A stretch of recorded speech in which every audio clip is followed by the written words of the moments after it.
Welcome back to another episode of Harmonious at Lunch, the show that fuels your business success. I'm Brandon Gano, your host and guide through the world of harmonious business growth. Today, we're unlocking powerful strategies with industry experts to help your business thrive. If you're a business owner, entrepreneur, or executive, you are in the right place. Join me and our incredible guests today on the journey to clarity, growth, and success. It is time to revolutionize your approach to business. Let's dive in with another episode of Harmonious at Lunch. Welcome back into some more bite-sized business advice, and today is already my favorite episode ever. I'll tell you why in a second, but we're talking about 6 steps to supercharging your business, and we're going to weave in harmony. My guest today loves music and harmony. Her name may even mean harmony. We'll see. But this is going to be a fantastic episode. You know, we love harmony here on Harmonious at Lunch. But Sharon Seivert, welcome to the show. Thank you for being here. You've got it. Yeah. So we were talking before we came on, for those of you who are just listening to us now, that harmony has been a theme throughout my whole life because I'm a professional musician. Since I was a kid, I've been doing music, and my name in Irish Sharon means harmony. So this has been a burden I've readily accepted in my life, something that I've always aspired to, and my work is a reflection of that too. So that's what we were talking about. Don't mean to keep you out of the joke here. No, definitely not. I love it. What do you play? Instruments? Do you sing? What do you do? Yeah, I'm a songwriter, and from when I was 2 years old, my parents started thinking this kid might be a musician, because I crawled over to the crib of my just born sister Irene, who I love to bits, and very early on I sort of hoisted myself up on her crib and started singing the song that I had heard my parents and uncles and aunts sing, which is "Good night, Irene, good night." And not that well in my little baby voice, but as I tell people, it ain't Mozart, but it ain't bad. So I do have this tendency, and that's actually part of what we talk about with our people, is that there is in you a gift or several gifts, and you are harmonious in your life and your work when you're giving them. That's your original tone. And we want your work and your business to be tuned to that originating tone, the real you, the authentic you. And now you all know the secret sauce behind this podcast and what we do, because that is it. We want to express you in your business, in your life, and tie them both together so there's no dissonance. And with that, Sharon, we should leave, because I think we've done justice. That we should wrap this up. That was perfect. Thank you for that. Well, you can see, talk about secret sauce, why I love my work so much and what it does for people and what rewards come back to me for helping people tune into their gifts and then do their careers, their profession, their business based on those gifts. There was a study out of University of Southern California, longitudinal study. It's probably like 30, 40 years now. And it said that your gifts show up. So this is all you out there listening. Your gifts show up when you're in early age, like the gifts I just mentioned about me, or up to middle school or so. And these are the things that are easy for you, and you think they're easy for everybody, and they're not. They're your gifts. And so the studies show that if you use these gifts in your work, you're going to be a happy camper. You're not going to go home, kick the dog, yell at the spouse, that sort of thing. You're not going to do that. You're going to be a happy person spreading harmony wherever you go. But if you decide because your family's business is accounting or something, that you go in the family business, but you're really a poet or you're really an artist or something like that, it's just, you're going to be a miserable human being. So we know that you're spreading good wherever you go if you tune into that authentic self, your gifts.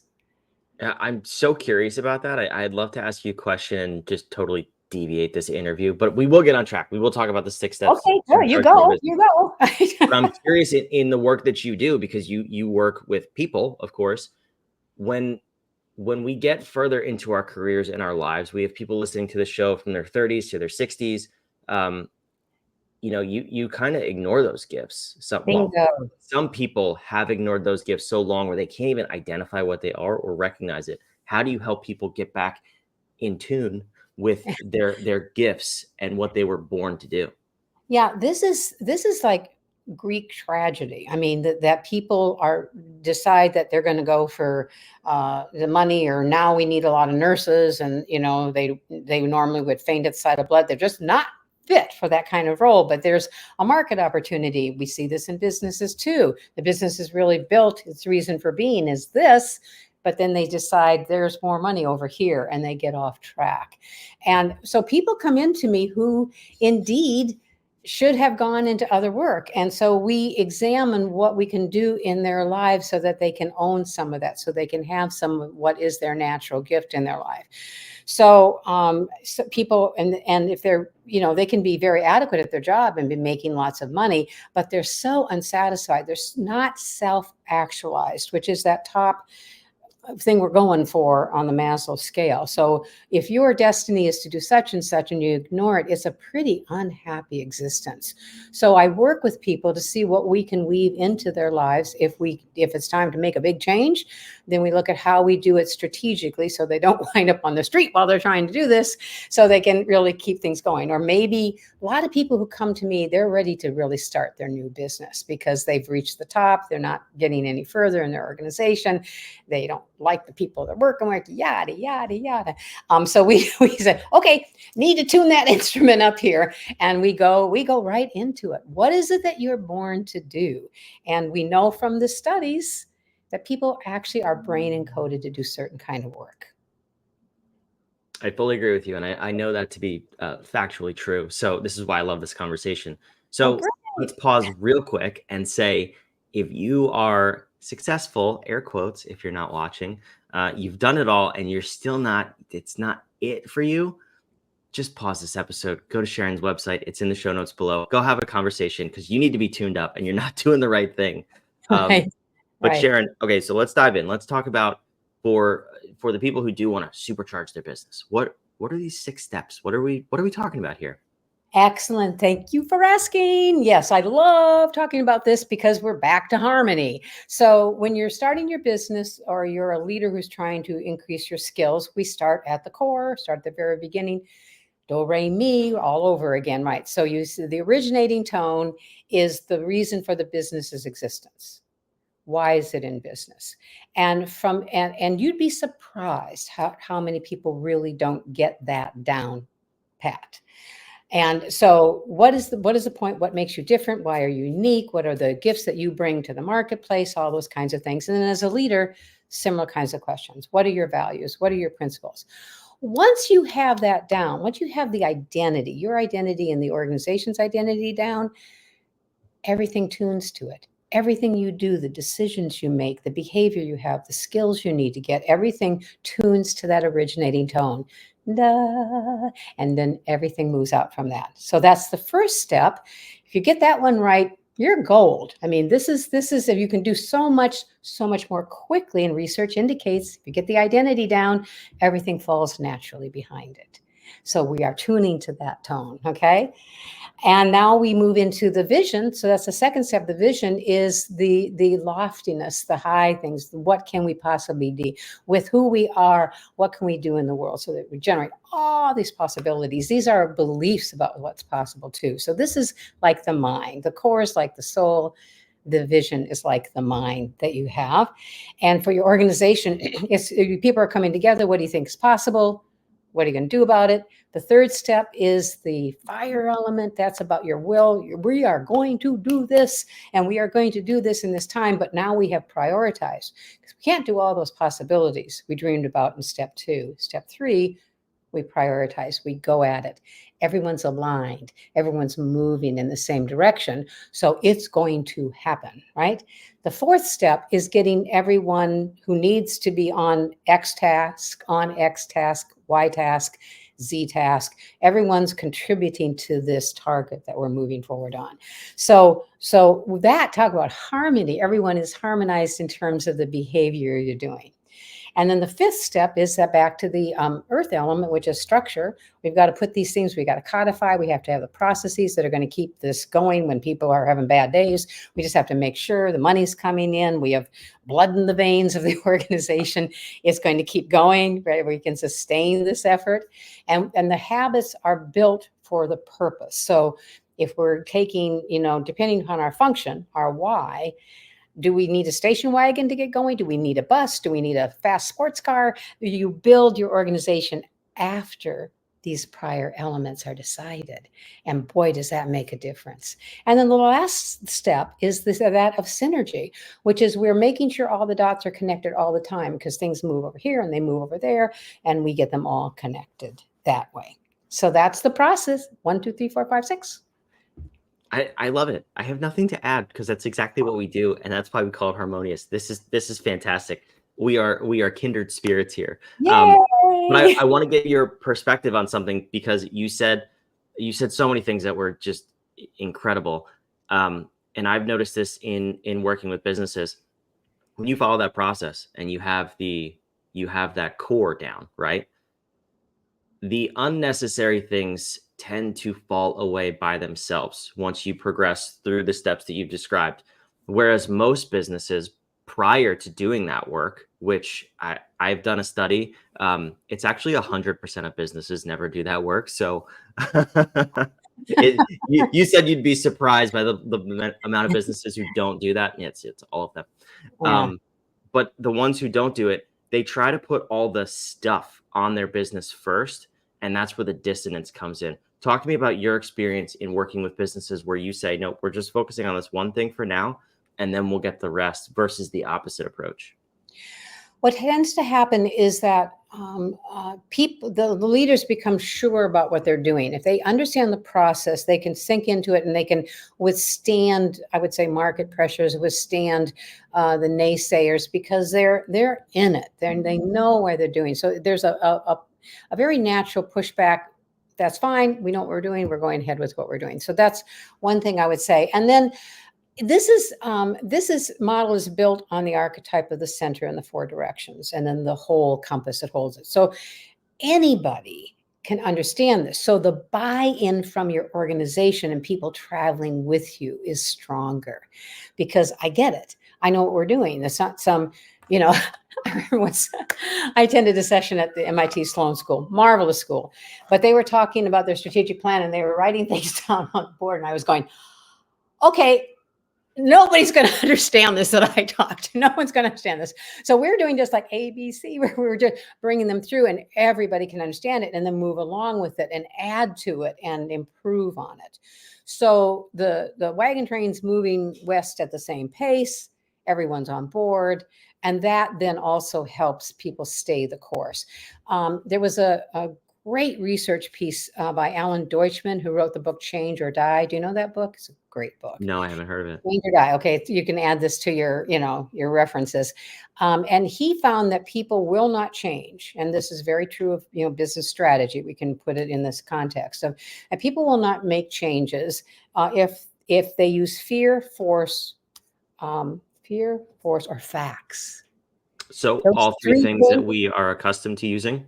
Hello. Yes, exactly. People come in and they say, we're doing our strategic plan this way, and we're moving it forward that way, and get on board, folks. And people are looking at you, and they're doing the bobblehead. Yes. And as soon as you turn your back, they're doing something else. They're doing the things the old way. But what he found was that if people reframe, relate, and repeat, that they will make change. The first group, fear, facts, and force, will only change 1 in 9 times, even if they're told if they don't change, they will die. That's how hard change is. And that's how hard for you to create a new organization, change the organization, transform your business. That's what you're working against. So what we found is, in our methodology, I looked at it and I go, oh my God, we have 6 steps. He has 3. Our 3 are right embedded in what he's talking about. So only 1 in 9 people will change with fear, facts, and force. With relate, repeat, and so reframe, relate, and repeat, 90% change. 90% of people getting on board. So if you do that proactively because you're trying to create your organization and you're trying to change a part of it, this is how you can get people to travel with you. Talk about harmony, right? This is what we're doing. So everyone can tune into this and they understand it and they feel like they've chosen themselves to go on board with this. And then you have all their energy. You have all their, they're not pulling against you. Isn't that Yeah. great? It's fabulous. I didn't know those stats. The first thing that popped in my head though, and I'm sure we don't have any doctors listening to the show, is doctors and cancer patients. I've seen this first person, people in my life who have cancer, and there's always the potential of death with a terminal disease like cancer. Yeah. Even if you have a percentage chance of survival, there's the big percentage chance of not, and they don't change. There's no effort. They just follow whatever the doctor says and hope it works. There's proactive things you can do, but that's the 1 in 9, right? That But then is the the other, one and nine. And isn't it tragic? There it's is so so it's so sad. there's so much loss that is unnecessary. So when we have, I'm a big science, citizen science buff. When I see something that is like an improvement, so the way you and I are trying to work is really more in line with quantum science as opposed to mechanical science. So what we're trying to do is we're trying to say, oh, okay, everybody, reality actually is over here as opposed to over there. Let's get on board. But Alan Deutschman found out how we can do that with people, make it simple for them. My process, I want to make it simple for them. Life is hard enough. Work is hard enough. There's always going to be problems. There's always going to be things taking you south. So let's make this process simple, straightforward, easy, everyone on board. Amen to that. I couldn't be behind this episode more emphatically. Sharon, I love this, and thank you so much for coming. There's not enough time to continue just having this fabulous conversation, but for those people listening and they want to learn more, they want to go down this path, they want to be a part of the 90%, not the 1 in 9. Where can they Amen. learn more about you? Just go to corecoachingconsulting.com. And look at how you did that. That's very sweet. And there's so much free stuff. You can get the free leader report, your free career report. You get all of the blog stuff. And we also have free community events every month that we just do as a public service. So you can also get hold of me on LinkedIn. That's Sharon Seivert. Just look me up. It's spelling is EI, pronunciation is Seivert.